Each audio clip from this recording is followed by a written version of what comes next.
आइए आज हम लोग बिहार सामान्य ज्ञान का लेक्चर 2 का अध्ययन हम करेंगे, जिसमें आज का जो हमारा टॉपिक होगा ये बिहार राज्य का परिचय ही होगा। कल हम लोग बिहार राज्य का परिचय पढ़े थे, जिसमें कि आपको डिस्क्रिप्टिव टाइप में पढ़े थे। किस टाइप में पढ़े थे? और आज जो हम लोग पढ़ रहे हैं वो ऑब्जेक्टिव टाइप है। तो कल से ज़्यादा ही कुछ आज मज़ा आने वाला है। आप लोग क्वेश्चन को ध्यान से सुनिएगा और ध्यान से जवाब भी दीजिएगा। तो आइए, सबसे पहले लिखा है राज्य का परिचय, यानी कि किस राज्य का परिचय? बिहार राज्य का। बिहार राज्य का परिचय। तो उससे पहले ये बताइए कि मुस्लिम शासक बिहार पर कब शासन किया? ठीक है, अब ये बताइए ब फॉर बिहार, उस बिहार को मतलब अगर शब्द के दृष्टि से देखा जाए तो कौन सा शब्द? तो उसका तत्सम क्या होगा? बिहार। उस विहार का अर्थ क्या होता है? बिहार मठ होता है। ठीक है, यानी कि भिक्षुओं का निवास स्थान। चलिए, बहुत अच्छा लगा। तो आइए चलते हैं हम लोग आज के क्लास में। लिखा है आपको नाम बिहार है और लिखा है बिहार स्थापना दिवस 22 मार्च, यानी कि बिहार राज्य का जो स्थापना दिवस मनाया जाता है वो किस तिथि को मनाया जाता है? 22 मार्च को। अगर याद नहीं रहे तो ऐसे याद रखिएगा, ब से बिहार और ब से 22 मार्च, ब से 22 मार्च है। और बिहार के लोगों को, बिहारियों को अभी तमिलनाडु में क्या हुआ था? सब मार मार के भगा रहा था। कैसे क्या कर रहा था? मार मार के भगा रहा था। इसलिए जो है सो मार्च हो जाएगा, यानी कि 22 मार्च। तो बताइए बिहार दिवस कब मनाया जाता है? 22 मार्च। बहुत अच्छा। अब चलते हैं अगले प्रश्न पर। लिखा है कि 12 दिसंबर 1911 ईस्वी को बिहार को बंगाल से पृथक प्रांत बनाने की दिल्ली दरबार में घोषणा हुई थी, यानी कि तो ध्यान दीजिए, लिखा है 12 दिसंबर 1911 ईस्वी को बिहार को बंगाल से पृथक प्रांत बनाने की दिल्ली दरबार में घोषणा हुई। सबसे पहला पॉइंट आप लोग समझिए, किसी भी सेंटेंस को पूरा अर्थ समझने के लिए और शब्द का ज्ञान होना चाहिए। तो यहाँ जो प्रांत देख रहे हैं, ये प्रांत का मतलब अभी जैसे आप लोग को पूछते हैं कि आप किस राज्य में रहते हैं, तो आप जवाब देते हैं बिहार राज्य में रहते हैं। तो उसी तरह से पहले राज्य को प्रांत कहा जाता था। क्या कहा जाता था? प्रांत। तो देखिए क्या हुआ कि 12 दिसंबर की बात है, 12 दिसंबर 1911 ईस्वी की बात है। बिहार को बंगाल से अलग करने के लिए, बिहार को बंगाल से अलग करने की बात पर दिल्ली के दरबार में आपको जो है सो घोषणा हुई थी। तो यहाँ से प्रश्न बन सकता है कि बिहार को बंगाल से अलग करने के लिए जो वार्तालाप हुई, कहाँ पर हुई? दिल्ली दरबार में। वो कब हुई? तो 12 दिसंबर 1911 में। कब हुई है? 12 दिसंबर 1911 को। अगर आपसे पूछ दे कि 12 दिसंबर 1911 को क्या हुआ, हमने समझे नहीं, बताइए। बिहार को बंगाल से अलग करने की घोषणा हुई। और कहाँ पर हुई? तो दिल्ली दरबार में। कहाँ पर हुई? दिल्ली दरबार में। दिल्ली दरबार में हुई। बिहार को बंगाल से अलग करने के लिए 12 दिसंबर, ब से बंगाल से अलग करेंगे, ब से 12 दिसंबर 1911 ईस्वी में। और इसका हम घोषणा जो हम लोग किए, कहाँ पर किए? दिल्ली दरबार में। बताइए यहाँ तक समझ में आया कि नहीं आया? ठीक है, अगला है 22 मार्च 1912 ईस्वी को बिहार उड़ीसा सहित प्रांत के गठन का विधिवत घोषणा की गई। कहने का मतलब 22 मार्च 1912 ईस्वी की बात में क्या हो रहा है उसको देखिए। कर लिखा है उड़ीसा सहित, यानी कि बिहार को अलग से प्रांत देने की बात हुई है ना। प्रांत के गठन का विधिवत घोषणा जो हुआ है ये आपको 22 मार्च 1912 ईस्वी को हुआ है। एक पुनः इस लाइन को जरा समझिए। अब यहाँ से प्रश्न इस तरह से समझिए, 22 मार्च 1912 ईस्वी को बिहार उड़ीसा सहित, इसका मतलब समझे, इसका मतलब ये हुआ कि पहले बिहार और उड़ीसा ये दोनों एक ही में था और बंगाल भी एक ही में था। बात समझ में आ रहा है? तो यहाँ बात हो रहा है आपको 12 दिसंबर 1911 ईस्वी को क्या हुई थी? बिहार राज्य को, बिहार प्रांत को अलग से आपको प्रांत बनाने के लिए दिल्ली दरबार में घोषणा हुई थी। कब हुई थी? 12 दिसंबर 1911 को। बिल्कुल, 12 दिसंबर 1911 ईस्वी को। इसके बाद कहता है कि 22 मार्च 1912 ईस्वी को बिहार प्रांत के गठन की विधिवत घोषणा हुई थी, है ना। अगर प्रश्न पूछ दे कि बिहार राज्य, है ना, उड़ीसा सहित की बात है, बस इतना आप याद रखिए। उड़ीसा सहित को माइंड में रखिए कि उस समय उड़ीसा उसमें जुड़ा ही हुआ था। किसमें? बिहार में। तो बिहार प्रांत के गठन का विधिवत घोषणा प्रश्न पूछेगा बिहार प्रांत के गठन का विधिवत घोषणा, इतना याद रखिएगा। क्या बोले हम? बिहार प्रांत के गठन का विधिवत घोषणा बोलेगा। बिहार राज्य का विधिवत घोषणा। बिहार प्रांत के गठन का विधिवत, विधि मतलब विधि से, नियम से, कानून से, विधिवत घोषणा जो हुई वो कब हुई है? 22 मार्च 1912 ईस्वी को। तो अभी आपने 2 डेट पढ़ा है, इस 2 डेट को एक बार पुनः हम क्लियर करते हैं। बताइए कि 12 दिसंबर 1911 ईस्वी को क्या हुआ? बंगाल बिहार से अलग हुआ। यानी कि बिहार को जो बंगाल से पृथक करने की बात हुई, यह घोषणा जो हुई ये आपको दिल्ली दरबार में हुई। 22 मार्च 1912 ईस्वी को क्या हुआ? 22 मार्च 1912 ईस्वी 22 मार्च 1912 ईस्वी को बिहार को उड़ीसा सहित अलग से प्रांत का गठन किया गया और विधिवत रूप से जो है सो उसका घोषणा भी किया गया। गठन की विधिवत घोषणा की गई है ना, गठन की विधिवत घोषणा की गई। ठीक है, तो याद रखिएगा कि बिहार प्रांत को उड़ीसा सहित है ना गठन की जो विधिवत घोषणा की गई, कब की गई है? 22 मार्च 1912 ईस्वी को। और इसी वजह से हम लोग बिहार राज्य का स्थापना दिवस कब मनाते हैं? 22 मार्च को मनाते हैं। इसलिए लिखा है, इसलिए 22 मार्च को बिहार राज्य की स्थापना दिवस मनाया जाता है। अगर आपसे पूछे कि बिहार राज्य स्थापना दिवस कब मनाया जाता है? 22 मार्च को। बहुत अच्छा, ठीक है। और अगर आपसे पूछेगा कि बंगाल प्रांत से अलग करने की घोषणा दिल्ली दरबार में कब हुई? 12 दिसंबर 1911 ईस्वी को। अगर आपसे पूछ दे कि उड़ीसा सहित बिहार प्रांत के गठन का विधिवत उद्घाटन कब हुआ? 22 मार्च 1912 ईस्वी को। 22 मार्च 1912 को। और बिहार का स्थापना दिवस कब मनाया जाता है? 22 मार्च 1912। चलिए अगला प्रश्न है, बंगाल प्रेसिडेंसी से अलग बिहार ने प्रांत के रूप में 1 अप्रैल 1912 ईस्वी से कार्य शुरू किया। क्या लिखा है कि बंगाल प्रेसिडेंसी से ठीक है। तो अब यहाँ पर देखिए आप लोग, बंगाल प्रेसिडेंसी से अलग बिहार ने प्रांत के रूप में 1 अप्रैल 1912 ईस्वी से कार्य शुरू किया। देखिए ये लाइन क्या बता रहा है, बंगाल प्रेसिडेंसी में पहले था कौन था? बिहार राज्य था, ठीक है, और उसमें आपको उड़ीसा भी था। तो बंगाल प्रेसिडेंसी से अलग होकर बिहार ने प्रांत के रूप में 1 अप्रैल 1912 से कार्य शुरू किया। कहने का मतलब ये है कि जब आपको ये फ्री हो गया, कौन फ्री हो गया? बिहार फ्री कब हो गया? जब बंगाल से अलग हो गया। तो अलग हो गया, और ये अलग जो हुआ तो इसका स्थापना कब हुआ? 22 मार्च को, है ना, 22 मार्च को स्थापना हुआ ना। तो 22 मार्च के बाद अब अप्रैल के महीना में, जरा ध्यान दीजिएगा हमारी बातों पर, 22 मार्च के बाद अप्रैल के महीना में, देखिए मार्च को पहले फ्री हो गया, फिर इसके बाद आगे जाएगा ना, तो आगे कब? अप्रैल में जाएगा ना। तो 1 अप्रैल की बात है, आपको 1 अप्रैल 1912 को याद है, 1 अप्रैल 1912 से कार्य शुरू किया गया। एक बात बताते हैं, मान के चलिए कि यह संस्था पहले 4-5 आदमी का मिल करके था, ठीक है। अब जब मान के चलिए अभी हम अकेले हैं, है ना, या कोई भी बंदा, यदि आप अकेले ही होंगे तो फिर अपना पूरा सेटिंग कैसे करेंगे? धीरे-धीरे करेंगे ना, आप खुद से करेंगे तो अकेला फ्री होकर के करेंगे ना। तो वही बात यहाँ पर जरा ध्यान दीजिए, बंगाल प्रेसिडेंसी से अलग होकर बिहार ने प्रांत के रूप में, मतलब वो अकेला एक प्रांत बन गया और उसके रूप में अपना कार्य जो शुरू किया है वो कब से शुरू किया है? 1 अप्रैल 1912 ईस्वी को। अब बताइए बिहार का स्थापना कब हुआ? 22 मार्च 1912 ईस्वी को। बिहार को बंगाल से अलग करने की घोषणा जो हुई थी वो कब हुई थी? 12 दिसंबर 1911 ईस्वी को। देखिए सेटिंग से याद कीजिए, 12 दिसंबर 1911 को पहले घोषणा हुई और 12 और इसके बाद 22 मार्च 1912 को उसको क्या हो गया? उसका स्थापना विधिवत उसका गठन भी हो गया। जब गठन हो गया तो इसके बाद से बिहार दिवस 22 मार्च को हम लोग मनाने लगे। और इसके बाद फिर क्या हुआ? 22 के बाद 22 8 30 8 दिन के बाद 1 तारीख से 1 अप्रैल 1912 ईस्वी से बिहार एक अलग से प्रांत बन करके वह अपना कार्य जो है सो करना शुरू कर दिया। ये कॉन्सेप्ट समझ में आया कि नहीं समझ में आया? पहले हुआ घोषणा, फिर हुआ गठन और फिर हुआ अकेला, फिर काम शुरू कर दिया। बात समझ में आया? ये बात चले आगे हम। चलिए अगला है, कार्य शुरू कर दिया।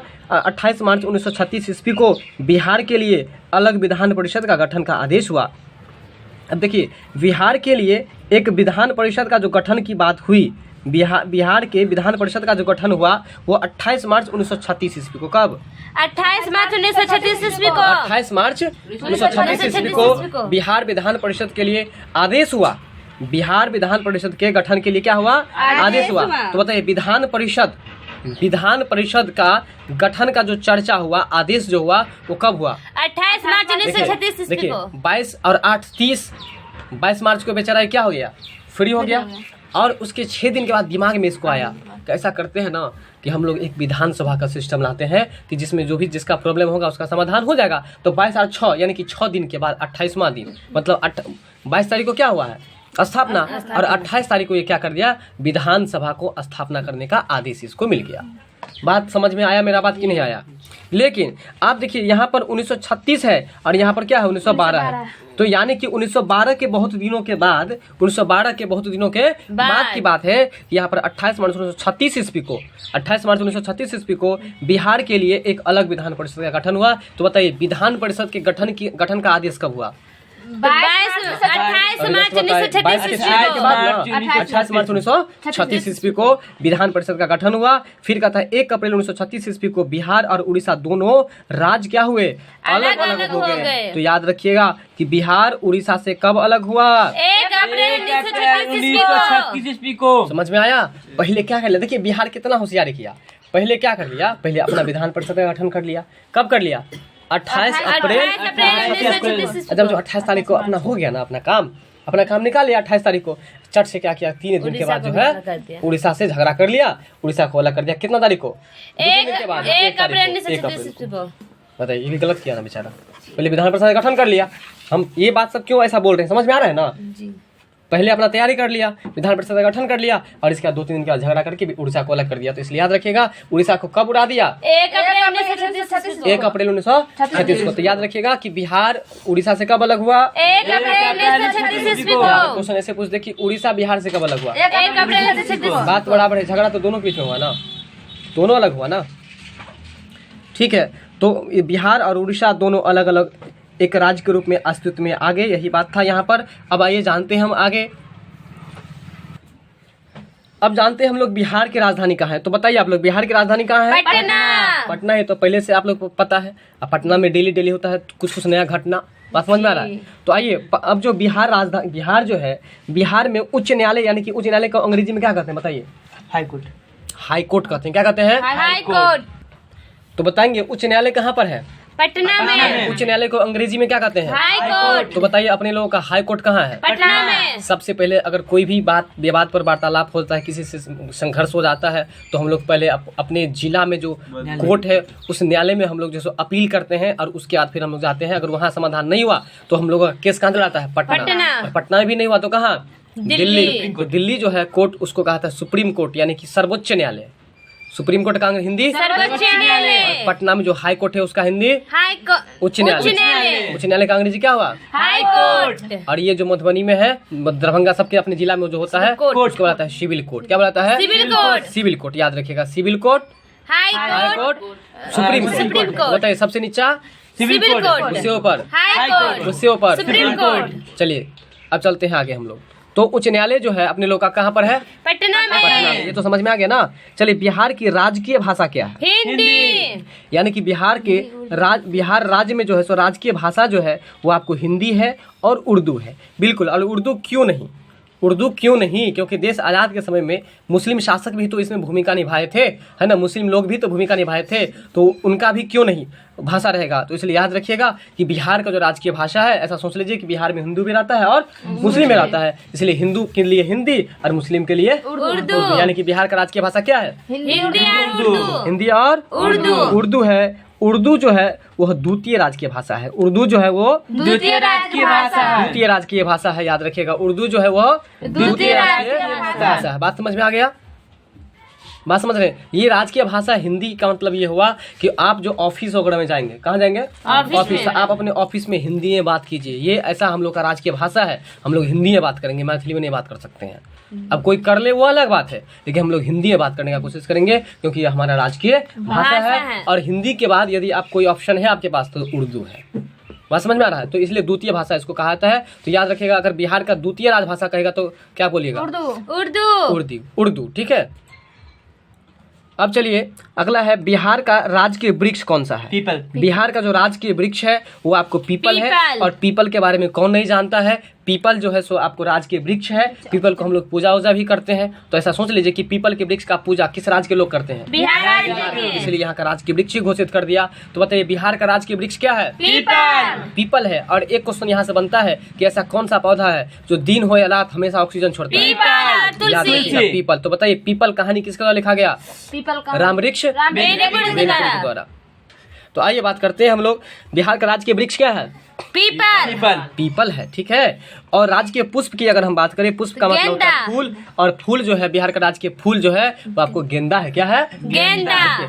बिहार का जो राज के पुष्प है वो क्या है? गेंदा। वो गेंदा है। ऐसा सोच लीजिए ना, बिहार का लोग सब जो होता है ना, बिहार के जो लोग होते हैं ना, उसको गंवार इसलिए बोला जाता है कि बिहार के लोग जो है ना अपने पढ़ाई लिखाई को छोड़ करके ना ऐसे ऐसे इंसान गेंद खेलेगा। क्या खेलेगा? गेंद खेलेगा। इसलिए ऐसा सोच लीजिए कि गेंद से गेंदा याद रखिए, यानी कि बिहार का राज के पुष्प फूल कौन सा है? गेंदा। बिल्कुल गेंदा है, ठीक है। और गेंदा फूल तो आप लोग जानते ही होंगे, ठीक है। चलिए तो बताइए अब है बिहार का राज के पशु, बताइए क्या है? बिहार का जो पशु है वो आपको बैल है ना। बिहार का राज के पशु क्या है? बैल। खान सर के यहाँ पढ़ने के लिए जाइएगा ना, तो वहाँ पर जो है सो बच्चे सबको जो जब बदमाशी करता है तो उसको लोग खान सर बैले बोलते हैं। क्या बोलते हैं? बैल। मतलब जानवर बोलते हैं, बैल बोलते हैं। तो बताइए बिहार का राज के पशु क्या है? बैल। बैल है। बिहार का राज के पशु क्या है? बैल। अच्छा बताइए राज के वृक्ष क्या है? पीपल। राज के पुष्प क्या है? गेंदा। चलिए अब आगे है, इसमें एक चीज और देखिए, 2000 ईस्वी से ये बैल चल रहा है आपको। और पहले, इससे पहले 2013 से पहले बिहार का जो राज के पशु था वो आपको रीछ था। क्या था? रीछ। 2013 से पहले बिहार का राज के पशु क्या था? रीछ था। क्या था? रीछ। 13 के बाद जो है, 13 के बाद नहीं, 13 से जो आपको बिहार का राज के पशु बैल हो गया, ठीक है। अब चलिए राज के पक्षी के बारे में भी जरा हम लोग जान लेते हैं। पक्षी मतलब बर्ड, और पशु का अंग्रेजी क्या होता है? एनिमल। पुष्प का क्या होता है? फ्लावर। और वृक्ष का क्या होता है? ट्री। वृक्ष का क्या होता है? ट्री। और भाषा का क्या होता है? लैंग्वेज, ठीक है। और न्यायालय का क्या होता है? कोर्ट। और राजधानी का अंग्रेजी क्या होता है? कैपिटल। क्या होता है? कैपिटल। चलिए तो बिहार का जो राज के पक्षी है वो है आपको गोरैया। क्या है? गोरैया। देखिए बिहार के लोग सब तो गोरे गोरे होते हैं ना, बात समझ में आ रहा है? गोरे गोरे होते हैं ना, इसलिए बिहार का जो राज के पक्षी है वो क्या है? गोरैया। और गोरैया को ही अंग्रेजी में कहता है स्पैरो। याद रखिए गोरैया जो पक्षी होगा उसको पैर होगा कि नहीं होगा? इसलिए याद कर लीजिए कि उसका जो बिहार का जो राज के पक्षी है उसका क्या नाम है? गोरैया। और गोरैया का अंग्रेजी क्या होता है?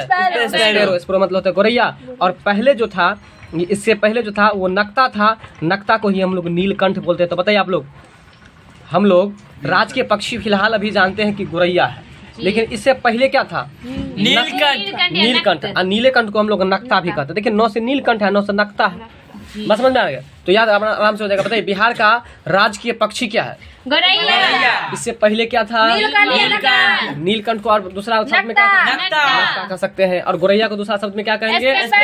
एस्पेरो मतलब गोरैया। बहुत अच्छा, बहुत बहुत धन्यवाद आप लोग को। चलिए आगे इस तरह से बने रहिए। अगला है अक्षांशीय विस्तार, यानी कि बिहार का अक्षांशीय विस्तार कितना है? देखिए बिहार का जो अक्षांशीय विस्तार है, बोलिएगा 24 डिग्री 20 मिनट 10 सेकेंड है ना। 24 डिग्री 20 मिनट 10 सेकंड से लेकर के 27 डिग्री 31 मिनट 15 सेकंड उत्तरी अक्षांश है।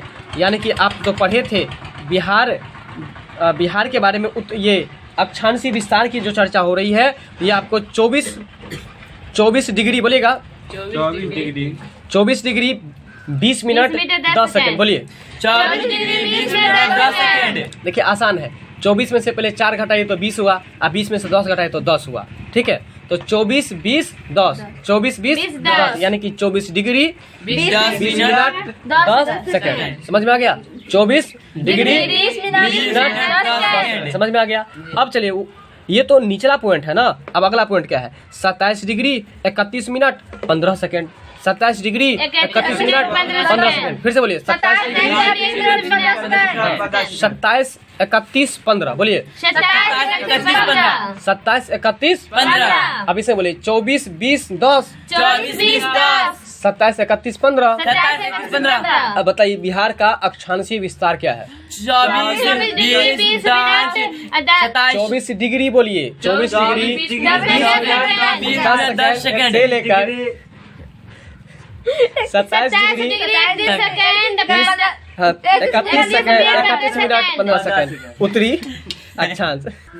चलिए अब है बिहार का देशांतरीय विस्तार क्या है? तो बिहार का देशांतरीय विस्तार जो है याद रखिएगा। देखिए अक्षांश और देशांतर। अक्षांश में जो है देखिए 1 2 3 4 गो लेटर है, और यहाँ पर देखिए 1 2 3 4 5 6 गो लेटर है। तो यानी कि अक्षांश ज्यादा होगा कि देशांतर ज्यादा होगा?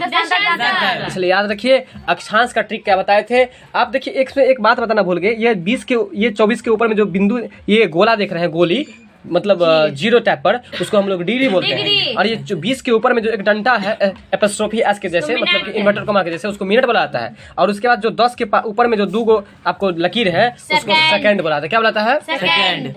तो इसमें ट्रिक क्या बताया था ऐसे याद रखने के लिए? 24 20 10 27 31 15 27 31 15 ऐसे करके याद कर लीजिए और अंत में उत्तरीय अक्षांश लगा दीजिएगा। इसके बाद है आपको देशांतरीय विस्तार। देशांतरीय विस्तार कितना है? 83 19 50 बोलिएगा। 83 19 50 ठीक है। 83 19 50। देखिए देशांतरीय का मतलब यहाँ पर जो भी होता है, लेकिन यहाँ पर ये समझिए कि देश में जब अंतर होगा, यानी कि बिहार के लोग जब तमिलनाडु में गए तो सभी लोग मिल करके तमिलनाडु को उसका तेतार दिया ना उसको जी। और जैसे ही तेतारा के समय उन्हीं से उन्हीं भागने लगा जी। बात समझ में आ रहा है? तो तेतार दिया तो 19 मतलब 19, तो 83 19 50 83 19 50। इसलिए देशांतरीय विस्तार हो गया 83 19 50, यानी कि 83 डिग्री 19 मिनट 50 सेकंड से लेकर के 88 17 40। इसके बाद चलिए 83 के बाद क्या याद रखेंगे? 88 17 40 88 17 40 88 17 40 ठीक है। चलिए याद रखिएगा आप लोग। ये पूर्वी देशांतर वाला में क्या लगा दीजिएगा? पूर्वी देशांतर। और अक्षांशी वाला में क्या लगा दीजिएगा? उत्तरी अक्षांश। तो बताइए देशांतरीय विस्तार के बारे में एक बार पुनः बताते हैं, फिर आप लोग बताइएगा। देशांतरीय विस्तार के बारे में बताएं कि अक्षांश हमेशा ज्यादा रहेगा। और कितना था बिहार के लोग, जब ये देश में अंतर होगा, जैसे देशांतर पूछेगा तो देश में अंतर करोगे, बिहार से जाओगे तमिलनाडु तो 73 देगा, इसलिए 83। और 83 के बाद 19 है ना, 19 मारेगा तो इसलिए 83 19 50 और उसे लेकर के 88 17 40 88 17 40। बात समझ में आ गया? पूर्वी देशांतर ठीक है, याद हो गया होगा। चलते अगले प्रश्न। बिहार जिस राज्य में आप रहते हैं क्या उसका क्षेत्रफल आपको पता है? नहीं पता है ना? चलिए तो बिहार राज्य का जो क्षेत्रफल है 94,163 वर्ग किलोमीटर। बताइएगा बिहार राज्य का क्षेत्रफल है ना 94,163 वर्ग किलोमीटर है। कितना है? 94,163 वर्ग किलोमीटर है। इस प्रश्न को आपको याद रखना पड़ेगा कि बिहार का क्षेत्रफल कितना है। तो एक बार फटाफट से बता दीजिए। 94,163 वर्ग किलोमीटर। चलिए बिहार की लंबाई के बारे में अगर हम जान लेते हैं थोड़ा तो और अच्छा बात रहेगा। क्षेत्रफल तो हम लोग जान ही लिए, थोड़ा लंबाई भी जान लेते हैं। और वो भी लंबाई जो जानेंगे ना वो उत्तर से दक्षिण मतलब क्या हो वो आपको बताते हैं। तो देखिए यहाँ पर आपको इस मैप से क्लियर हो जाएगा। यहाँ पर है बिहार की लंबाई है और उत्तर से दक्षिण। देखिए ये हम आपको मैप बना दिए छोटा सा। ये उत्तर है, ये आपको दक्षिण है, ये पूर्व है और ये पश्चिम है। यानी कि उत्तर से ये मान लीजिए, ऐसा सोच लीजिए कि यहाँ पर आपको क्या है, ये आपको पूरे बिहार है। ये जो है ना ये क्या है? बिहार। ये पूरे बिहार ऐसा सोच लीजिए, ये पूरा क्या है? बिहार। ये पूरा बिहार है। तो यहाँ पर उत्तर से दक्षिण की जो लंबाई है, कहाँ से कहाँ की लंबाई? उत्तर से दक्षिण की जो लंबाई है वो है 345 किलोमीटर। कितना है? 345। बिहार की जो लंबाई है कितना है? 345 किलोमीटर। और पूरब से पश्चिम जो ये पूरब है, ये पश्चिम है, पूरब से पश्चिम जो इसकी चौड़ाई है वो है आपको चौड़ाई। बोलिए चौड़ाई। चौड़ाई तो 4 से चौड़ाई या 4 से 483 चौड़ाई तो 483। तो बताइए उत्तर से दक्षिण की लंबाई कितनी है? 345 किलोमीटर। बिहार की लंबाई उत्तर से दक्षिण कितनी है? 345 किलोमीटर। और चौड़ाई कितनी है? 483 किलोमीटर है। याद रखिएगा लंबाई जो है आपको कम है और चौड़ाई जो है वो आपको ज्यादा है। चौड़ाई जो है वो ज्यादा है और सही बात भी है। अब देख लीजिए यहाँ पर ये इसकी चौड़ाई है, ये क्या है? ये चौड़ाई है और ये इसकी लंबाई है। तो देखिए लंबाई एक मिनट बता लंबाई है, जाहिर सी बात है। देखिए यहाँ पर ये जो हुआ आपको, ये आपको चौड़ाई हो गया। ये क्या हो गया? और ये जो खड़ा है वो आपको लंबाई हो गया। तो देखिए यहाँ से यहाँ इसकी चौड़ाई कितना कम है? तो बताइए चौड़ाई लंबाई कितना कम है? तो लंबाई कितनी है बताइए? 345 किलोमीटर। यानी कि यहाँ से लेकर के उत्तर से दक्षिण की ना, उत्तर से दक्षिण, देखिए उत्तर में नेपाल है कि नहीं, दक्षिण में झारखंड है कि नहीं, तो उत्तर से दक्षिण की लंबाई कितनी है? 345 किलोमीटर।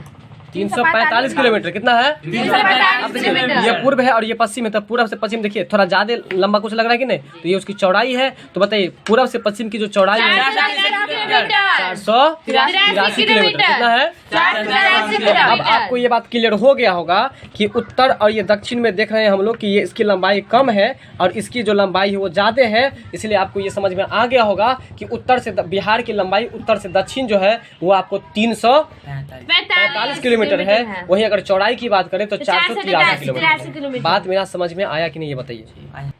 चलिए ध्यान दीजिए, तो ये समझ में आ गया, क्लियर हो गया। चलिए अब सीमा की बात करते हैं। सीमा का मतलब बॉर्डर, सीमा का मतलब बॉर्डर, यानी कि बॉर्डर तो जानते हैं ना आप लोग, कपड़ा समय ये बॉर्डर देते हैं, अंतिम पॉइंट।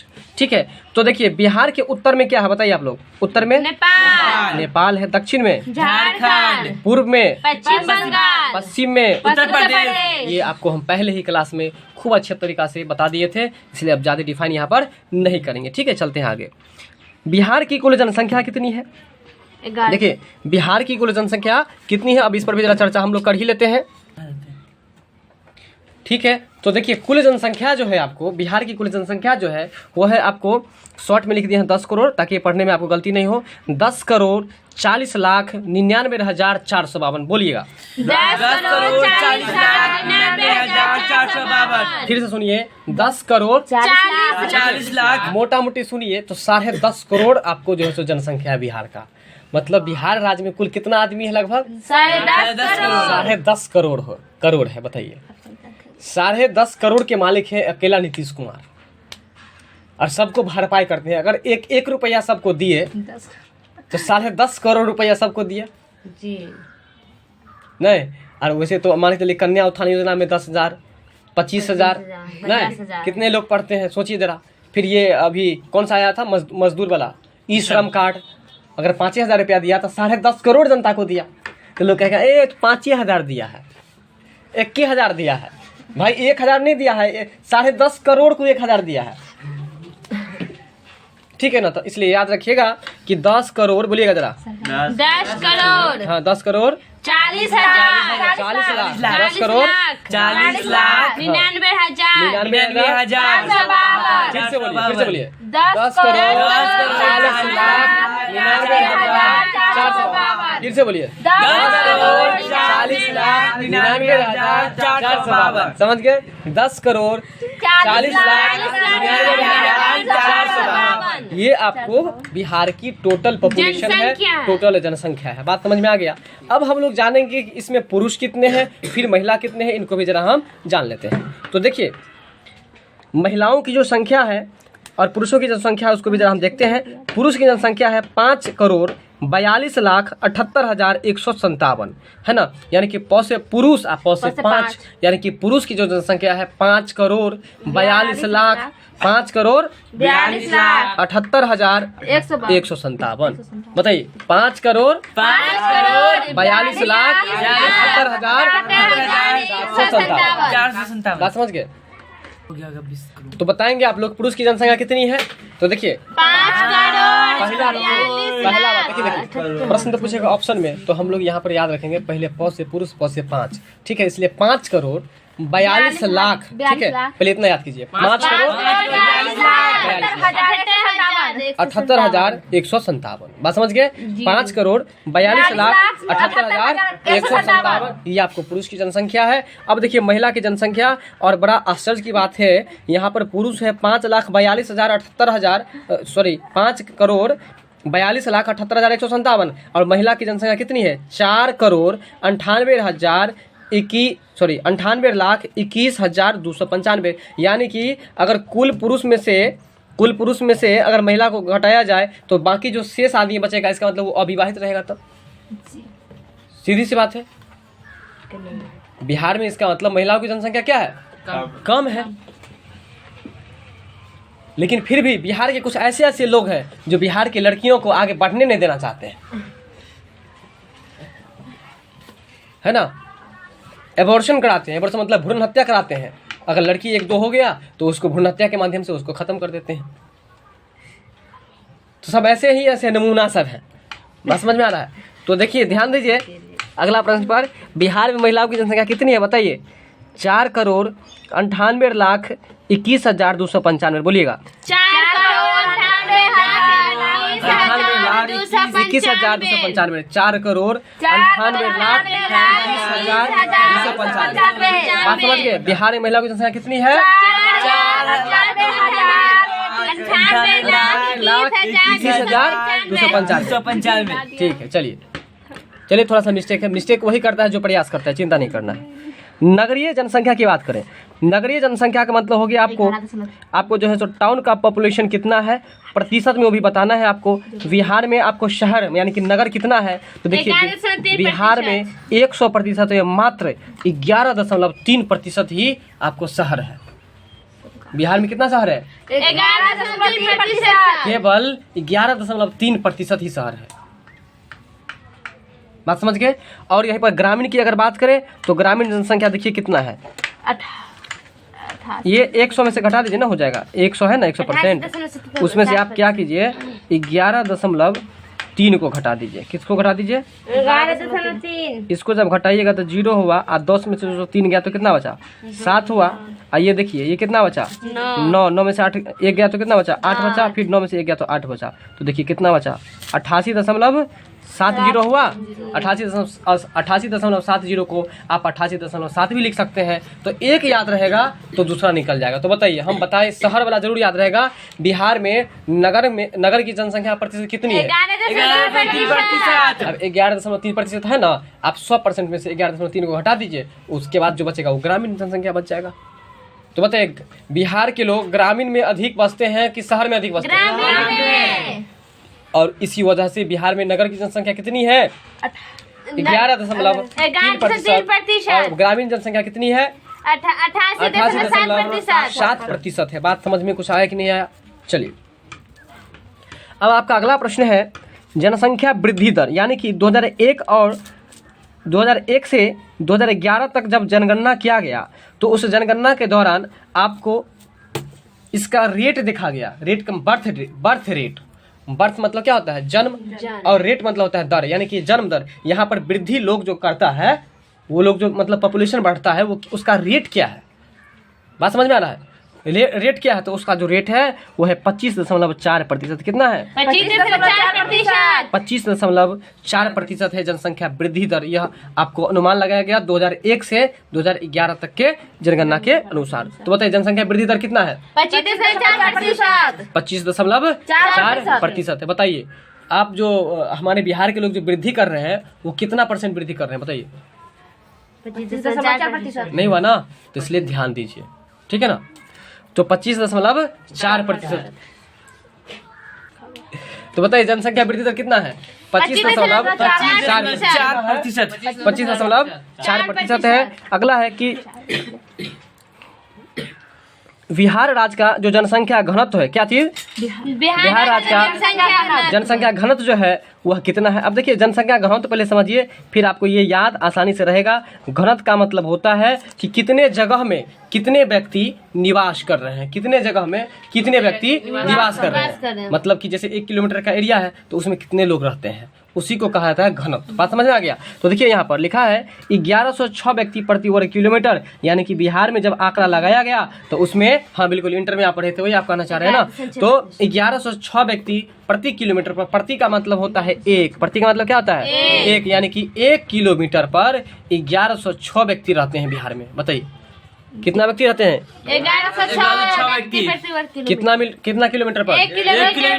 1 किलोमीटर जगह पर 1106 व्यक्ति रहते हैं। ठीक है। दूसरा में आपको हम ये बता दिए कि वृद्धि दर कितना है? 25.4% है। समझ में ये भी आ गया होगा। अगला है लिंगानुपात, और ये लिंगानुपात जो है स्त्री और पुरुष का लिंगानुपात है, यानी कि पहले स्त्री है तो समझिए कि पहले वाला जो होगा वो स्त्री होगा, और बाद में पुरुष है इसलिए बाद वाला जो होगा वो क्या होगा? पुरुष होगा। यानी कि ये लिंगानुपात है। लिंगानुपात का मतलब हुआ कि लिंग का अनुपात, यानी कि किसका? स्त्री और पुरुष का अनुपात। सबसे पहले स्त्री का है, तो देखिए स्त्री जो है 918 है। स्त्री की संख्या कितनी है? 918। जब डाटा लगाया गया, आंकड़ा लगाया गया तो उसमें यह देखा गया कि 918 क्या है? महिला है, और 1000 जो है वो क्या है? पुरुष है। 1000 पुरुष है। बताइए 918 पुरुष है और 1000 महिला है, 918 महिलाएं हैं और 1000 पुरुष है, तो बाकी आदमी और विवाहित रहेगा, इसका मतलब 1000 में 918 गो महिला है ना, तो बाकी कितना बच गया? 82 गो महिला पुरुष बच गया ना। हो सकता है 82 पुरुष में साधु संत सब आते होंगे, इनके जैसे ब्रह्मचर्य लोग सब आते होंगे। बात समझ में आ रहा है? तो लिंगानुपात बताइए क्या है? लिंगानुपात 918 महिला और 1000 पुरुष। ठीक है, समझ में आ गया ना। अब चलिए, अब यहाँ पर जरा ध्यान दीजिए, लिखा है कि साक्षरता दर। साक्षरता दर का मतलब क्या होता है? पढ़े लिखे लोग। यानी कि बिहार में कितने लोग पढ़े लिखे हैं? 61.80%। कितने लोग पढ़े लिखे हैं? 61.80%। बिहार में कितने लोग पढ़े लिखे हैं? 61.80%। ठीक है, और वो भी बता रहा है कि साक्षरता दर का मतलब होता है आपको पढ़े लिखे लोगों की प्रतिशत, है ना। साक्षरता दर मतलब पढ़े लिखे लोग, और उसमें एक चीज की लड़कियां है, आयु जो है सो 7+ यानी कि 7 वर्ष से ऊपर के व्यक्तियों का जब आंकड़ा लगाया गया है उसकी बात हो रही है। अरे वैसे भी तो 5-6 वर्ष के बाद ही नाम लिखाता है स्कूल में। ठीक है, तो इसलिए याद कर लीजिए कि साक्षरता दर कितना है? 61% यानी कि बिहार में 61.80% लोग जो हैं पढ़े लिखे हैं, और बाकी जो बच गया वो सब निरक्षर है। बाकी जो बच गया, कितना बच गया? हाँ, लगभग 38% बचा, वो सब क्या है? निरक्षर। तो बताइए कितने लोग पढ़े लिखे? कितने परसेंट? 61.80% जो है वो पढ़े लिखे हैं। बात समझ में आ रहा है? और बाकी जो है वो क्या है? निरक्षर। देखिए, साक्षर और निरक्षर थोड़ा समझ लीजिए। साक्षर मतलब पढ़ा लिखा, निरक्षर मतलब नहीं पढ़ा लिखा। लेकिन गाँव घर में अगर पूछिए, जैसे आपकी मदर बताए कि हमारा 2टा बच्चा पढ़ नहीं लिया कि हम मूर्खे बन गए, हम जाहिल बन गए, तो जाहिल बन गए ये सब सही बोले हैं? नहीं, वो बोलते जाहिल नहीं, मतलब वहाँ बोलते हैं निरक्षर, तो वो चल सकता है। क्योंकि जाहिल का मतलब क्या होता है? नहीं पढ़ा। निरक्षर ही तो होता है जाहिल का मतलब। ठीक है, तो जाहिल का मतलब अगर निरक्षर होता तब तो ठीक ही है। लेकिन अगर कोई व्यक्ति बोलता है कि वो पढ़ा लिखा नहीं, मूर्ख है, तो क्या ये बात सही है? नहीं, वो मूर्ख नहीं हुआ, वो निरक्षर हुआ। आपकी मम्मी पढ़े लिखे हैं? बोलिए नहीं पढ़े लिखे हैं, मान लिए, तो नहीं पढ़े लिखे तो क्या हुए? मूर्ख हुए कि निरक्षर हुए? निरक्षर। बात समझ गए ना। अब किसी को मूर्ख मत बोल दीजिएगा। तो बताइए साक्षरता दर जो है वो कितना है? 61.80% है। वहीं अगर पुरुष साक्षरता की बात करें तो पुरुष कितने साक्षर है? बताइए। 71.20%। बताइए, पुरुष है 71.20%, लेकिन वहीं महिला की अगर बात करें तो महिला है आपको मात्र 51.50%। कौन ज्यादा पढ़ा लिखा है? पुरुष। किसके कारण? इसके कारण कि क्योंकि लड़की को पढ़ने के लिए जो है सो ये आगे नहीं बढ़ने देना चाहता है, इसलिए इसी के से महानुभाव सब है, इसलिए। ठीक है, तो इसलिए महिला का दर कम क्या है? तो कम है, और पुरुष का दर क्या है? ज्यादा है। बात समझ में आ रहा है? ठीक है, तो बताइए पुरुष ज्यादा पढ़े लिखे हैं कि महिला? तो पुरुष कितना % पढ़े लिखे हैं? 71.20% है। और वहीं अगर महिला की बात करें तो महिला मात्र 51.50%, यानी कि लगभग में 50%, आधा, लगभग में आधी महिला जो है वो पढ़ी लिखी है और आधी महिला अनपढ़ है। आधी महिला क्या है? अनपढ़ है। अगला है कि बिल्कुल हाँ, अगला है कि ग्रामीण साक्षरता की अगर बात करें, मतलब कि गांव में अगर पढ़े लिखे लोगों की बात करें तो ग्रामीण में साक्षर कितने मिलते हैं? 59.78%। मतलब गांव घर में जो पढ़े लिखे लोग मिलते हैं वो कितना मिलते हैं? 59.78%, यानी कि लगभग कितना? 60%, लगभग 60%। फिर देखिए ग्रामीण में अगर पुरुष साक्षरता की बात करें, यानी कि पुरुष कितने पढ़े लिखे हैं, तो देखिए 69.67%। वही अगर महिला की बात करें तो महिला मात्र 49% है महिला, जो कि आपको ग्रामीण क्षेत्र की बात हो रही है कि ग्रामीण गांव घर में जो महिलाएं मिलते हैं वो कितने पढ़े लिखे लोग मिलते हैं? तो 49%। तो ठीक है, मान के चलिए कि ओवरऑल तो आपको 51 जो है 50% है ना, तो ओवरऑल 51.50 है। तो अगर ग्रामीण में अगर मान के चलिए ये 49% है, तो कोई कम ज्यादा नहीं है। ठीक है, मिला जुला करके। ठीक है, चलिए अगर शहरी साक्षरता की बात करें, किसकी बात करें? शहर में कितने % लोग जो है साक्षर हैं? तो देखिए शहर में 76.86% जो है वो साक्षर हैं। शहर में जो पढ़े लिखे लोग हैं 76.86%। शहर में जो पढ़े लिखे लोग हैं कितना? 86%। देखिए ग्रामीण में कितना था? महिला ग्रामीण में जो साक्षरता दर था वो 59.78 था। शहर में साक्षरता दर कितना है? 76.86%। ठीक है, अगला है शहर में पुरुष कितने पढ़े लिखे हैं? 82.56%। शहर में महिला कितनी पढ़ी लिखी है? तो 70.49%। ये देखिए शहर में आई तो कुछ सीखी। बात समझ में आ रहा है? गाँव घर में रह के क्या सीखिएगा? जैसे ये लड़का गाँव घर में रहता है, क्या सीखेगा? वो साइन करना भी नहीं आता है उसको। चलिए अब ध्यान दीजिए, साक्षरता की दृष्टि से भारत में क्रम है 35वां। मतलब कि पूरे भारत में अगर बात किया गया, पूरे राज्य जो 28-29 राज्य है उसमें देखा गया आपको, देखिए यहाँ पर जो साक्षरता के दृष्टि से भारत में जो क्रम है वो आपको 35वां है। अगला है साक्षर आबादी, यानी कि पढ़े लिखे लोगों की जनसंख्या कितनी है। आबादी का मतलब होता है जनसंख्या, जिसको अंग्रेजी में हम लोग पॉपुलेशन कहते हैं, ठीक है। तो साक्षर की जो आबादी है वो है 5,25,00,000 है ना, 4,553 है। वहीं अगर साक्षर पुरुषों की संख्या की बात करें हम, है ना, तो ये है आपको 3,16,08,023 है। साक्षर महिलाओं की अगर हम बात करें तो 2,08,96,530 है, ठीक है। और इसके बाद यदि हम आगे चलें तो नगरीय समूहों की संख्या की अगर बात करें तो नगरीय समूह जो है वो आपको 14 है। देखिए अब इसमें आप कह रहे होंगे कि सर यहाँ पर जो है सो आपको सरासर निगाहों से पढ़ाते जा रहे हैं। सरासर निगाहों का मतलब थोड़ा तेज़ी में, तो तेज़ी में पढ़ाने का रीज़न ये है कि आपको इसमें हम लोग कोई भी एग्जाम पास करने के लिए कुछ खास चीज़ को ही यदि पढ़ के आगे निकल जाते हैं तो वो अच्छा होता है, पूरा विद्वान बनना अच्छा नहीं होता है, ठीक है। मुझे थोड़ी ना बिहार के बारे में ही सब क्वेश्चन पूछेगा आपको, तो बिहार के बारे में जो क्वेश्चन महत्वपूर्ण पूछेगा उस पर हम फोकस किए, जो महत्वपूर्ण नहीं उस पर हम फोकस नहीं किए, ठीक है। तो देखिए ये जैसे ये अच्छा क्वेश्चन है, नगरीय समूह की संख्या कितनी है? 14 है। नगरीय समूह की संख्या कितनी है? 14 है। वही अब हम आगे चलते हैं, 1 लाख से अधिक जनसंख्या वाले नगरों की संख्या कितनी है? देखिए 1 लाख से अधिक जनसंख्या वाले, यानी कि ऐसे नगर जहाँ पर 1 लाख से अधिक जनसंख्या है, उस नगर की जनसंख्या कितनी है? 26 गो नगर है ना। कितना जनसंख्या?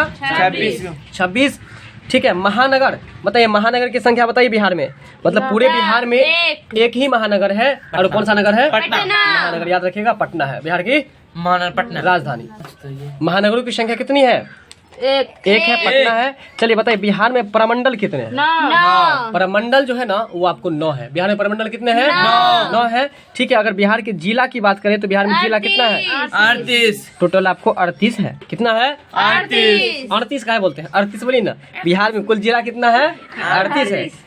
तो ये बात बच्चा सब जो ये पूछा, मनीष कश्यप पूछा कि बच्चे कहाँ पढ़ते हो, तो आड़ी बाड़ी में, तो वही बात आप करते हैं 38 क्या करते हैं, ठीक है। तो बताइए बिहार में कुल जिला कितने हैं? 38 है, ठीक है। प्रमंडल कितने हैं? प्रमंडल 9 को है। चलिए अब है पुलिस जिला की बात हो रही है, ये पुलिस जिला जो है तो आपको कितने हैं? 40। ठीक है, तो 40 है। पुलिस जिला कितना है? 40। देखिए पुलिस के पास जैसे जाते हैं तो वो घपला करने पर लगा रहता है ना, मतलब 40 करता है ना, इसलिए याद कर लीजिए कि पुलिस जिला की संख्या कितनी है? 40। समझ में आ गया।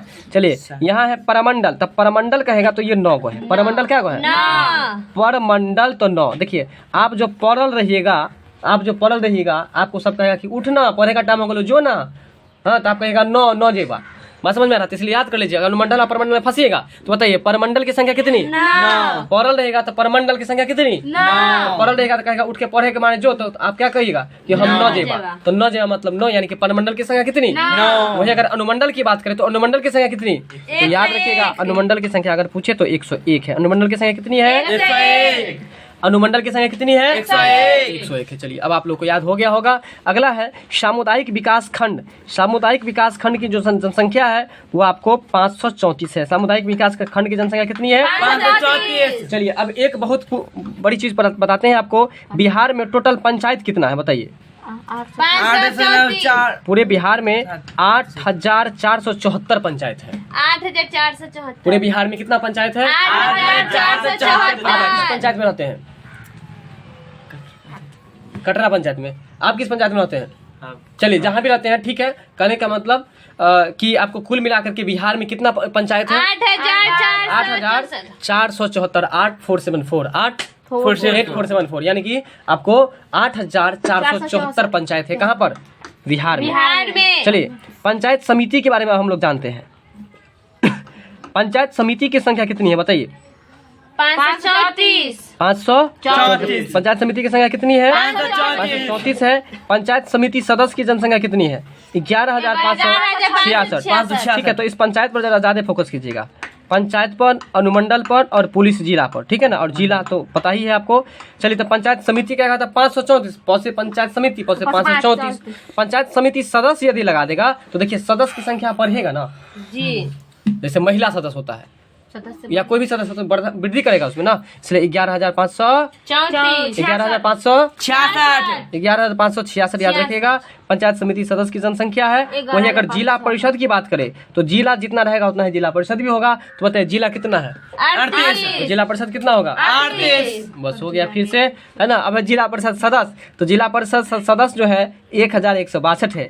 जिला परिषद सदस्य जो है वो कितना है? 1162 है। वहीं अगर बात करें नगर निगम की तो बिहार में नगर निगम की संख्या कितनी है? तो बताएंगे कि बिहार में नगर परिषद की संख्या कितनी है? 42 है।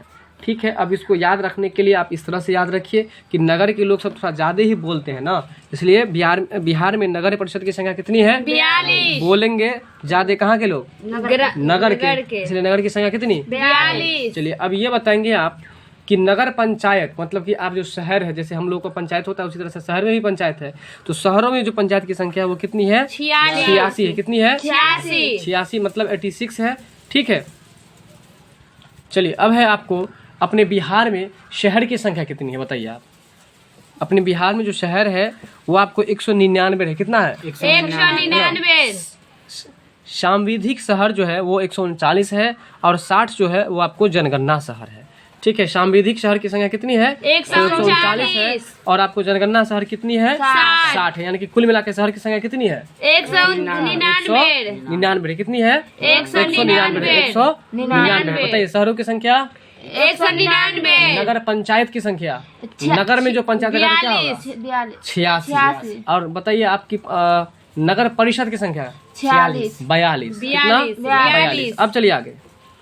अब आगे है राजस्व ग्राम। क्या है? राजस्व ग्राम। राजस्व ग्राम की जो संख्या है वो आपको है 44,874। कितना है? 44,874। क्या है? 44,874 किसकी संख्या है?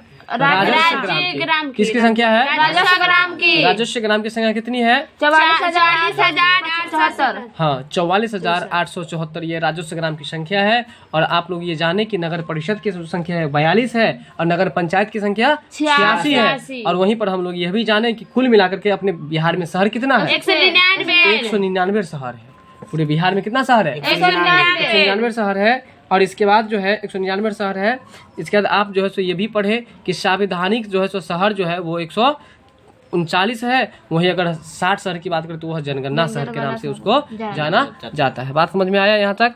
अब चलिए आगे है आपका विश्वविद्यालय। विश्वविद्यालय का मतलब समझते हैं जी? उच्च मध्य विश्वविद्यालय का मतलब होता है आप कहाँ पढ़ते हैं? स्कूल में, कॉलेज में? कहाँ पढ़ते हैं आप? स्कूल का हिंदी क्या होता है? कॉलेज है, पता है। विद्यालय। अब बताइए स्कूल के बाद आप कहाँ पढ़िएगा?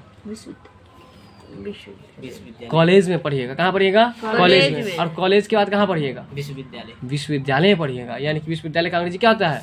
यूनिवर्सिटी। क्या होता है? यूनिवर्सिटी होता है। तो बताइए विश्वविद्यालय की संख्या कितनी है? 21 है। यानी कि किसी विश्वविद्यालय में जब आप नामांकन कराने के लिए जाइएगा, नाम लिखवाने के लिए जब पहली बार जब जाइएगा तो 21 रुपया दे करके जाइएगा। बात समझ में कुछ आया? तो बताइए विश्वविद्यालय की संख्या कितनी है?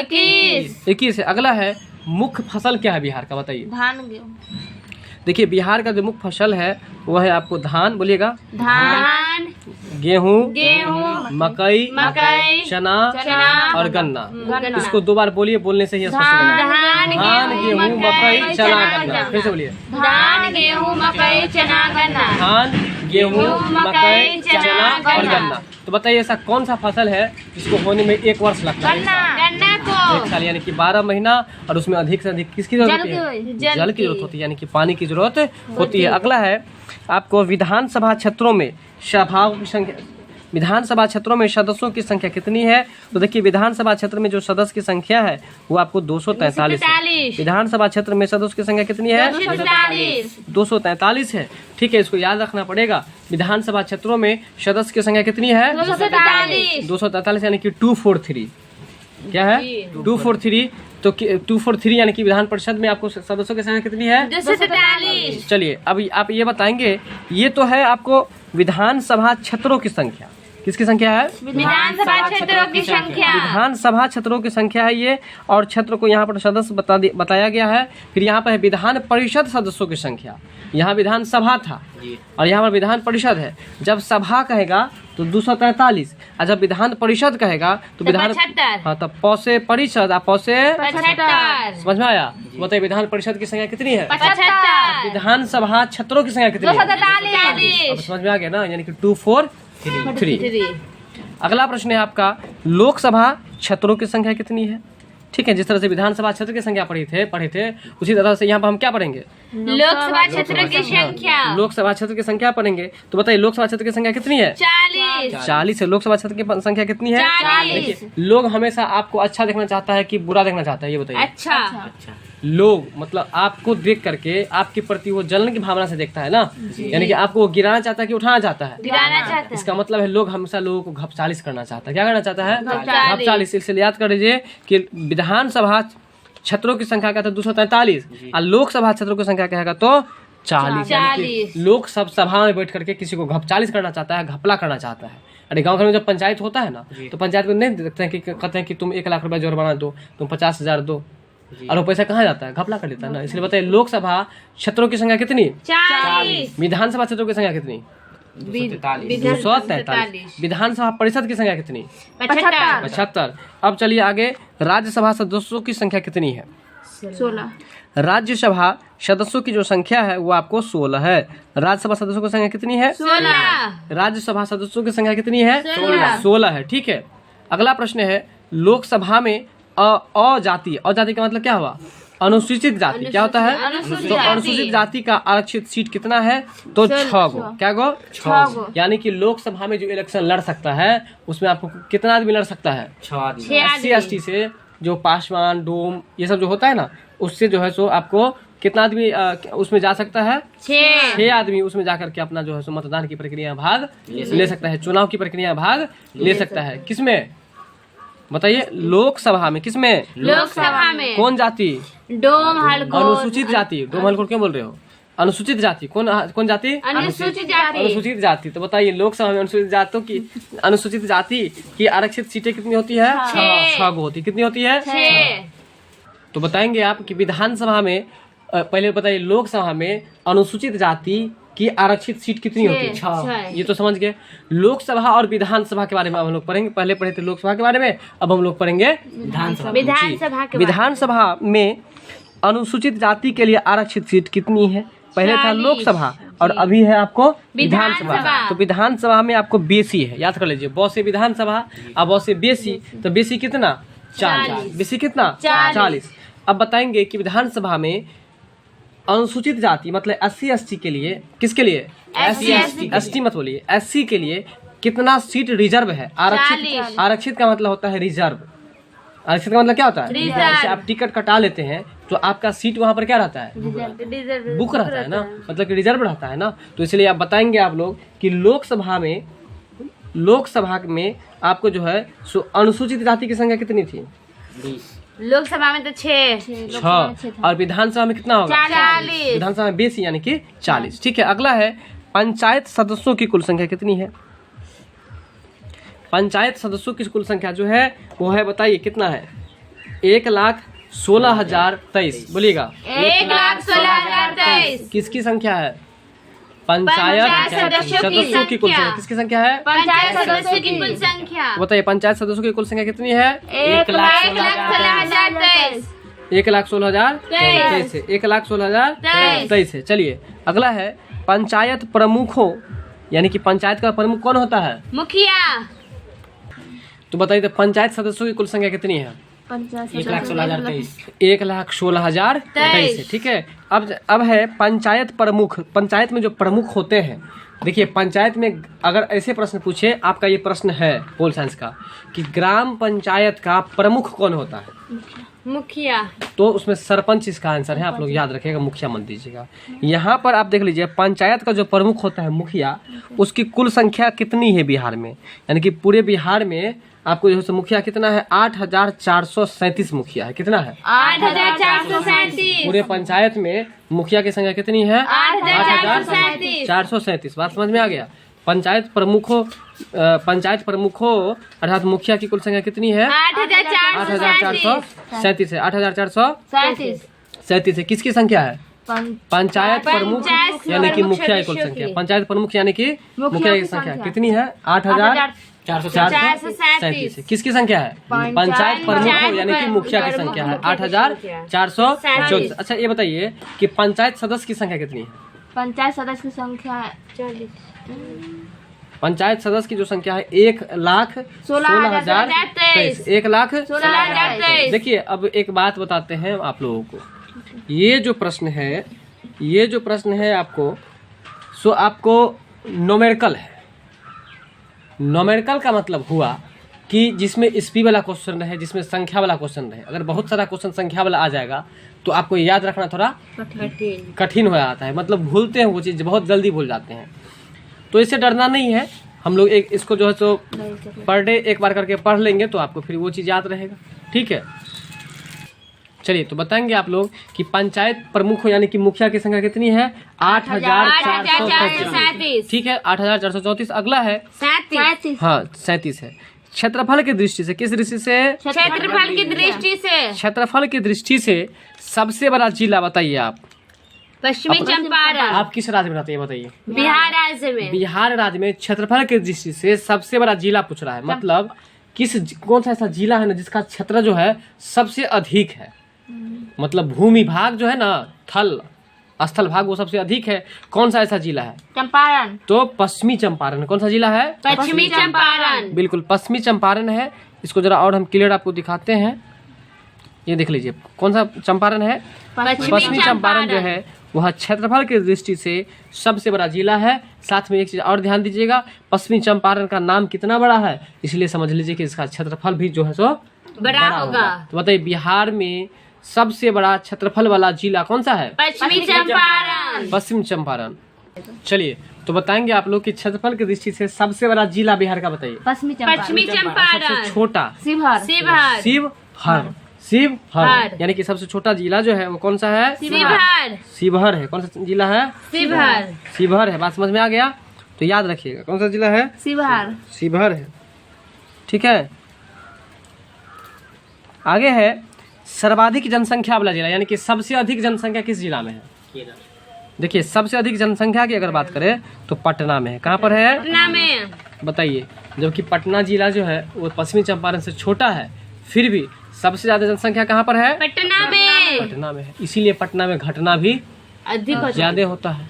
तो सोच लीजिए जनसंख्या सबसे ज्यादा किस जिला में है? पटना में। और कितना है बोलिए? 58,38,465 आदमी। 465 बताइए। 58,38,465 यानी कि लगभग आधा करोड़ से ज्यादा, वही ना जी। 60 मतलब 60 लाख क्या लगभग में, तो 58,38,465 बोलिएगा। बोलिए 58,38,465 बोले। तो सबसे अधिक जनसंख्या किस जिला में है? पटना में। कितना है? 58,38,465। चलिए अगला है सबसे कम जनसंख्या जो है वो किस जिला का है? तो शेखपुरा। आप देखे भी थे कितना होना था जी। तो इसलिए याद रखिए कि सबसे कम जनसंख्या वाला जिला कौन सा है? शेखपुरा है। वहाँ पर कितने लोग हैं बताइए? 6,36,342।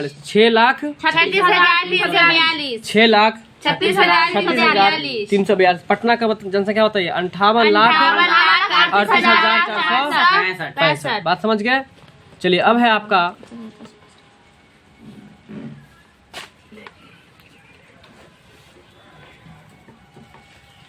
अब आगे है सर्वाधिक दशकीय वृद्धि दर, यानी कि सबसे अधिक दशकीय वृद्धि दर वाला जो राज्य है वो आपको मधेपुरा है। याद रखिएगा, ये भी आपको याद रखना पड़ेगा। सबसे अधिक दशकीय वृद्धि दर, जब दशकीय पूछेगा, दशकीय वृद्धि दर जो है वो किस जिला का है? मधेपुरा का। मधेपुरा का है। कहाँ का है?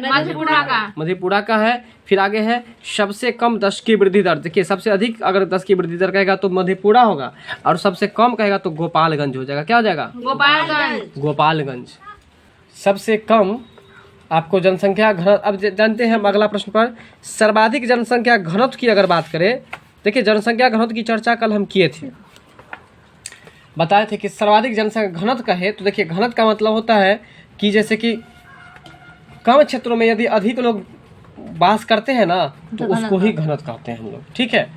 मतलब कुछ क्षेत्रों में जो लोग निवास करते हैं उसको क्या कहते हैं, घनत्व। सबसे अधिक घनत्व यानी कि सबसे कम जगह में अधिक लोग जो निवास करता है वो किस जिला में, शिवहर में। बताइए 1 किलोमीटर में कितना व्यक्ति रहता है, 1880 व्यक्ति रहता है।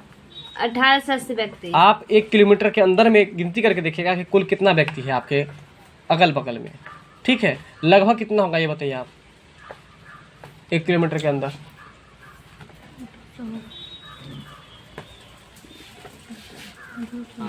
7-8 घोड़ा अभी सब कुछ मतलब बात मेहनत कम में। हाँ तो लगभग में बताइए ना आप।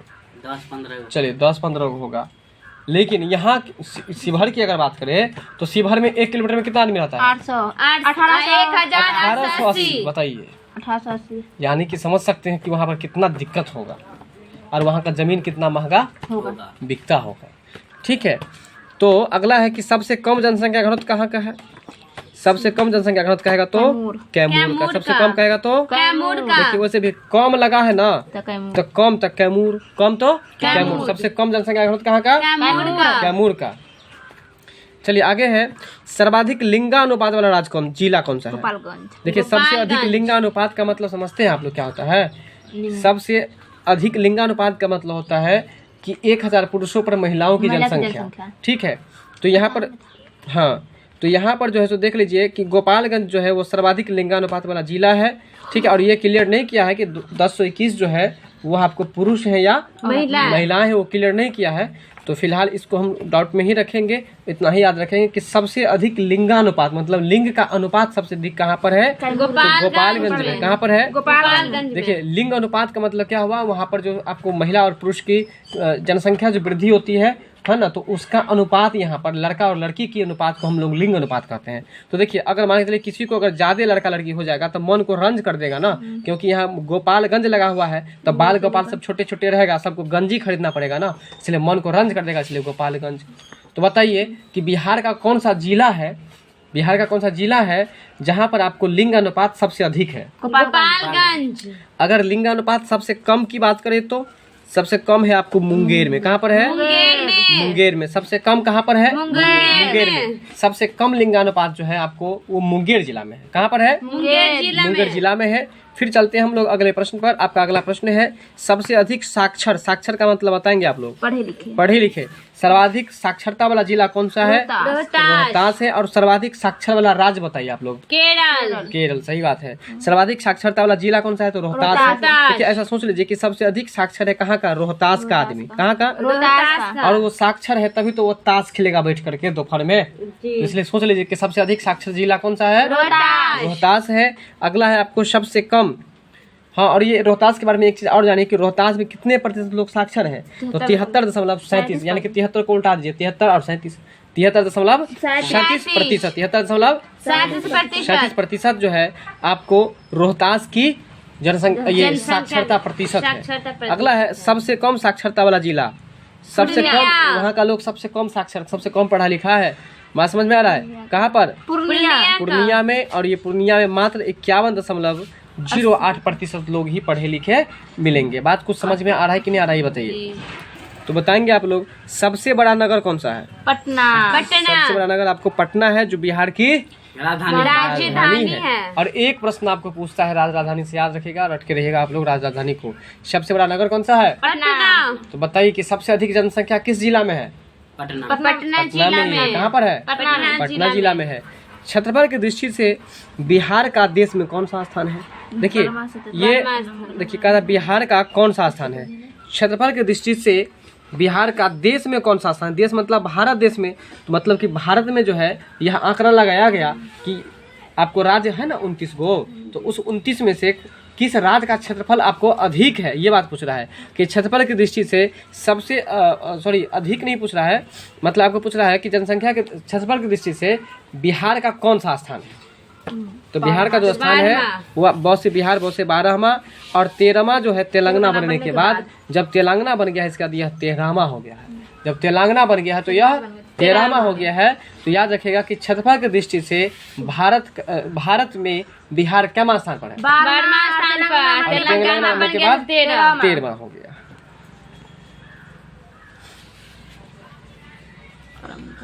अगला है जनसंख्या की दृष्टि से बिहार का देश में स्थान क्या है बताइए? तीसरा। जनसंख्या की दृष्टि से, किस दृष्टि से? जनसंख्या की दृष्टि से बिहार का देश में कौन सा स्थान है? तीसरा है। जनसंख्या की दृष्टि से, है ना, बिहार का देश में कौन सा स्थान है? तीसरा। यानी कि इससे आपको अधिक एक यूपी है।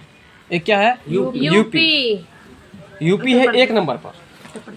सबसे अधिक जनसंख्या भारत में किस राज्य का है? यूपी का। याद रखिएगा। और आपका बिहार किस स्थान पर है? तीसरा बिहार किस स्थान पर है? तीसरा स्थान पर है। और क्षेत्रफल की दृष्टि से 12वां, और जब तेलंगाना बन गया तो 13वां। चलिए, समझ में आ गया होगा। अगला है आपको जनसंख्या घनत्व की दृष्टि से बिहार का देश में कौन सा स्थान है ना? जनसंख्या घनत्व। अच्छा, एक बात बताइए, जनसंख्या घनत्व तो समझ गए ना? सबसे अधिक जनसंख्या घनत्व कहाँ पर था बताइए? शिवहर में। सही बात बताइए, शिवहर में था। ठीक है। तो जनसंख्या घनत्व की दृष्टि से बिहार का देश में कौन सा स्थान है? तो देखिए, जनसंख्या घनत्व की दृष्टि से अगर बात करें तो बिहार में जो इसका स्थान है, हाँ, बिहार का देश में जो स्थान है, किसका? बिहार का। कहाँ पर? देश में। भारत देश में पहला स्थान है। यानी कि सबसे ज्यादा जनसंख्या घनत्व कहाँ पर है? बिहार राज्य में ही है कि नहीं? और कहाँ पर? तो केवल केवल राज्यों में, छठा राज्यों और केंद्र शासित प्रदेशों में। बात को समझ में आ रहा है? तो बताइए, जनसंख्या घनत्व की दृष्टि से बिहार का देश में कौन सा स्थान है? पहला स्थान है। ठीक है। बाकी यहाँ लिखा है केवल राज्यों में, छठा राज्यों और केंद्र शासित प्रदेशों में। ये जो है इसको कट कर दीजिए, बस इतना ही बात याद रखिएगा, इसको कट कर लीजिए। ठीक है। इस पर आपको ज्यादा दिमाग नहीं लगाना है। जरा हम इसको छोटा करके दिखाते हैं आपको। यहाँ जो आप देख पा रहे हैं लिखा है कि केवल राज्यों में और केंद्र शासित प्रदेशों में, इसको क्या करना है कि आपको कट मार देना। ठीक है, इसको छोड़ दीजिए। चलिए, सर्वाधिक वर्षा वाला जिला बताइए। सबसे अधिक वर्षा कहाँ पर होता है? पहले पढ़े थे मावसिन राम, जो मेघालय का क्षेत्र था, लेकिन अब हो गया है आपको जो है तो बिहार की बात हो रही है ना। तो बिहार में सबसे अधिक वर्षा जो होता है वो किशनगंज में होता है। याद रखिएगा, बिहार में सबसे अधिक वर्षा कहाँ पर होता है? किशनगंज में। देखिए, बिहार में जब सबसे अधिक वर्षा होगा तो मन आपका क्या हो जाएगा? रंज हो जाएगा। तो रंज से याद कर लीजिए, गंज, यानी कि किशनगंज। बताइए, बिहार में सबसे अधिक वर्षा कहाँ पर होगा? किशनगंज में। किस जिला में? किशनगंज जिला में। सबसे कम वर्षा किस जिला में होगा? गया में। सबसे कम वर्षा होगा औरंगाबाद में। कहाँ पर होगा? औरंगाबाद में। सबसे कम वर्षा कहाँ पर होगा? औरंगाबाद में। देखिए, जहाँ पर सबसे कम वर्षा होगा वहाँ के लोग घर सबको एकदम खूब रंग के रखेंगे ना, इसलिए औरंगाबाद। बताइए, सबसे कम वर्षा औरंगाबाद में, सबसे अधिक वर्षा किशनगंज। चलिए, अब ये बताइए, सर्वाधिक ठंडा जिला कौन सा? सबसे सर्वाधिक गर्म जिला कौन सा है? गया। अभी जस्ट बताए थे ना आपको कि गया जो जाइएगा तो आप अभी क्या होगा? जल जाइएगा। बताए थे ना, वही बात है। सबसे गर्म जिला कौन सा है? गया है। मतलब बोले तो इतना झड़की आपको मारेगा, खड़ा अगर होगा कहीं पर, इतना झड़की मारेगा आपको कि मत पूछिए। आपको हम गए थे एक एग्जाम देने के लिए, हम सड़क पे सोए, सच बता रहे हैं, सड़क पे बिना मतलब बिछावन का सोए हुए थे। थोड़ा सा कहीं पर मिल गया था ये जगह मतलब जो है सो ये, तो बेगे पर सो गए, छाँव मिला था थोड़ा सा तो सो गए वहाँ पर, लेकिन नींद नहीं हुआ, तुरंत आँख खुल गया। किसके कारण से? गर्मी झड़की के कारण से। तो बताइए, सबसे गर्म जिला गौ से गर्म, गौ से गया जिला, और सबसे ठंडा जिला गया। ठीक है। तो यहाँ पर आप देखिए, यहाँ सर्वाधिक गर्म जिला भी आपको गया दिया है और सबसे ठंडा जिला भी आपको क्या दिया है? गया दिया है। तो फिलहाल हम लोग इस प्रश्न को डाउट करके रखेंगे, यानी कि गर्म और ठंडा वाला में अगला क्लास जो होगा उसमें हम क्लियर कर देंगे कि सर्वाधिक गर्म जिला बिहार का कौन सा है और फिर सर्वाधिक ठंडा कौन सा जिला है। आइए, सबसे बड़ी सिंचाई परियोजना, यानी कि बिहार में जो हम लोग सिंचाई करते हैं अपनी फसल का, बिहार में जो हम लोग सिंचाई करते हैं अपने फसल का, वह आपको उसके लिए कौन सी परियोजना है? गंडक परियोजना। कौन सी परियोजना है? गंडक परियोजना है। ठीक है। यानी कि सिंचाई जो हम लोग करते हैं वो गंडक परियोजना से करते हैं। और आपको पता होगा, आप बताएंगे कि उत्तर बिहार की जो उत्तर बिहार का शोक किसको कहता है? कोसी नदी को। कोसी नदी को कहता है। तो देखिए, सबसे बड़ा सिंचाई जो हम लोगों के लिए सिंचाई की जो परियोजना है वो आपको गंडक परियोजना। कौन सी परियोजना है? गंडक परियोजना है। अगला प्रश्न है, राष्ट्रीय राजमार्गों की लंबाई कितनी है? देखिए, राष्ट्रीय राजमार्ग की जो लंबाई है राष्ट्रीय राजमार्ग का मतलब समझते हैं आप? बिहार में जो NH है, NH के बारे में जानते कि नहीं? और NH को ही हिंदी में हम लोग क्या कहते हैं? राष्ट्रीय राजमार्ग। क्या कहते हैं? राष्ट्रीय राजमार्ग। NH से होता है नेशनल हाईवे। क्या होता है? National highway. और नेशनल हाईवे को हिंदी में क्या कहते हैं? राष्ट्रीय राजमार्ग। बताइए बिहार में जो राष्ट्रीय राजमार्ग की कुल लंबाई है वो 3774.38 किलोमीटर है। बताइए कितना है? 3774.38 किलोमीटर। फिर से बताइए। 3734 नहीं तो ऐसे याद रखिए 37 34 38 बोलिए 3734 यानी कि 37 34.38 किलोमीटर हो जाएगा। बात समझ में आ रहा है? 38 नहीं बोलिए नाक से, 38 बोलिए। 37 34.38 किलोमीटर। अगला है कि बिहार की जो जलवायु है वो यानी कि क्लाइमेट जो है वो क्या है बताइए? मानसूनी जलवायु। मानसूनी का मतलब क्या हुआ? यानी कि मौसम पर आधारित है। और मानसूनी एक कैसा शब्द है? अरबी शब्द है। ठीक है, तो बिहार की जो जलवायु है वो कैसी है? मानसूनी है। याद रखिएगा। और NH का हिंदी क्या होता है? राष्ट्रीय राजमार्ग। पूरा NH का full form national national highway. चलिए अब है बिहार में एवरेज वर्षा कितना होता है ये बताइए? मतलब एवरेज का मतलब औसत। एवरेज का मतलब क्या होता है? औसत। मतलब बिहार में वर्षा जो है सो लगभग कितना होता है? 1054 मिलीमीटर। 1054 मिलीमीटर होता है। कितना होता है? 1054 मिलीमीटर। 1054 मिलीमीटर वर्षा आपको होता है बिहार में। ठीक है, अगला है अब यहाँ पर एक चीज याद रख लीजिए ना कि वर्षा जो है आपको 1054 मिलीमीटर होता है। ठीक है, अब देखिए एक बात बताते हैं। वर्षा जब भी होगा ना तो समझ लीजिए कि बरसात के टाइम में हम लोग क्या करते हैं? घर को ठीक ठाक करते हैं। जब घर को ठीक ठाक करेंगे तो उसको ठीक करने में कितना पैसा लग जाएगा? 1054 यानी कि 1054 मिलीमीटर है ना वर्षा होती है। समझ में आ गया? कुल वन कितना है बिहार में बताइए? 6 लाख वन का जो क्षेत्र है कुल कितना है बताइए?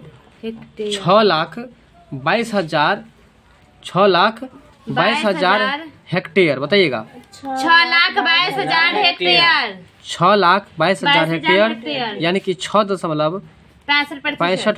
6.65%। बताइए कि बिहार में कुल वन कितना? देखिए ये प्रतिशत को भूल जाइए। 6,22,000 कुल वन का क्षेत्र कितना है? 6,22,000 हेक्टेयर। 6,22,000 हेक्टेयर। चलिए अगला है शुद्ध बोया गया क्षेत्र जो है वह कितना प्रतिशत है? तो शुद्ध बोया गया क्षेत्र जो है वो 53.32 लाख हेक्टेयर है। कितना है? 53.32 लाख हेक्टेयर। 53.32 लाख हेक्टेयर पर जो है सो आपको बोया जाता है। बोया गया क्षेत्र का मतलब क्या हुआ?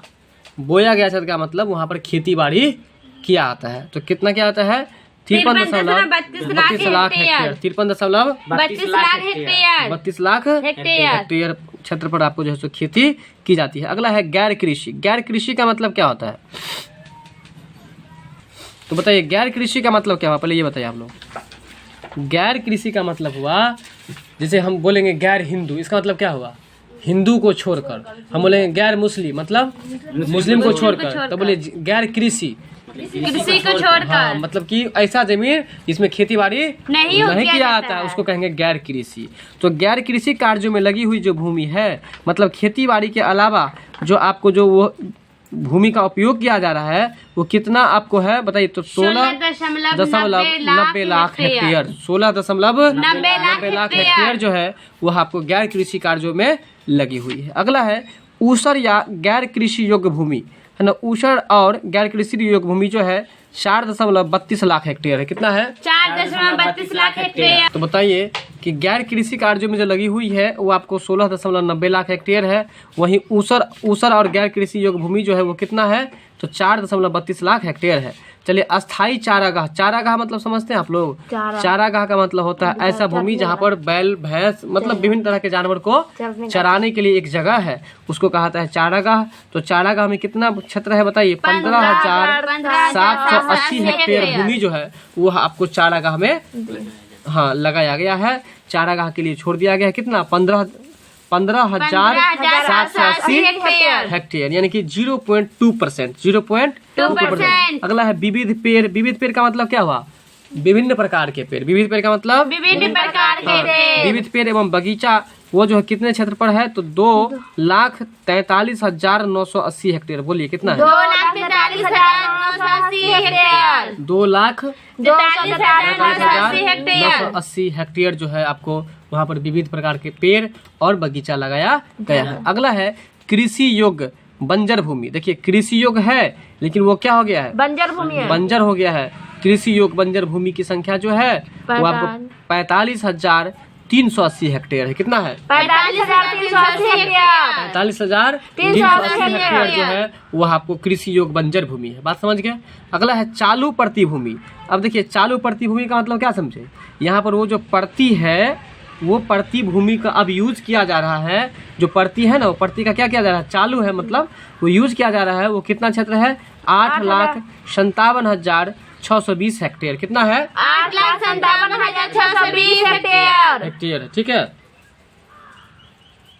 चलिए इसके बाद आइए अन्य प्रतिभूमि के अंतर्गत जो आता है वो आपको है 1,22,000 हेक्टेयर। कितना है? 1,22,000 हेक्टेयर। 1,22,000 हेक्टेयर जो है वह अन्य प्रतिभूमि के अंतर्गत आता है।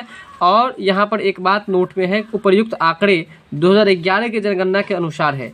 यानी कि अब जो भी बात हम लोग पढ़े हैं वो 2011 में जो जनगणना हुआ था उसके अनुसार से यह दिया गया है। बात को समझ में आया? चलिए वीडियो अच्छी लगी हो तो लाइक शेयर सब्सक्राइब जरूर कीजिएगा। मिलते हैं अगली वीडियो में।